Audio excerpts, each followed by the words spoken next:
لو نفسك تعملي أكلة سريعة ولذيذة من غير تعب ولا تحضيرات كتير، يبقى السجق هو الحل.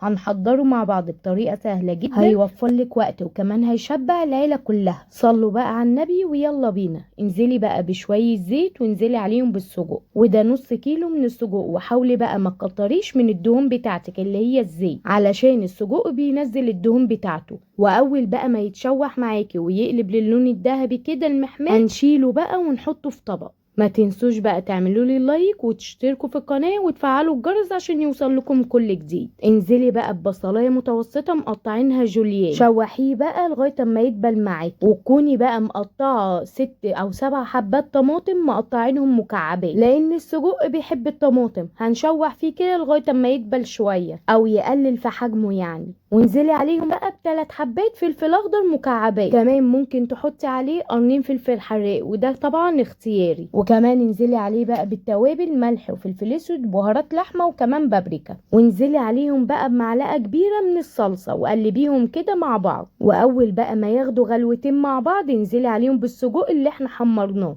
ومكسيهم كده بقى مع بعض. انا عايزه اقول لكم بقى ان هي اكله ممكن تعمليها جنب عيش بلدي او رز ابيض وتبقى وجبه متكامله، وكمان في ثانيه الا ثانيه هتكون جاهزه معاكي. وكمان طريقتها مختلفه عن باقي الطرق اللي احنا بنعملها، يعني اكله مختلفه جدا. دي بقى بطاطس كنت حمرتها، ممكن تنزلي ببطاطس مكعبات او ممكن بطاطس صوابع. انا عن نفسي اولادي حبوها بالصوابع، نزلت بالبطاطس الصوابع ونزلت بخلطة السجق اللي احنا عملناها، ورشيت بقى على الوش جبنة موتزاريلا وده اختياري.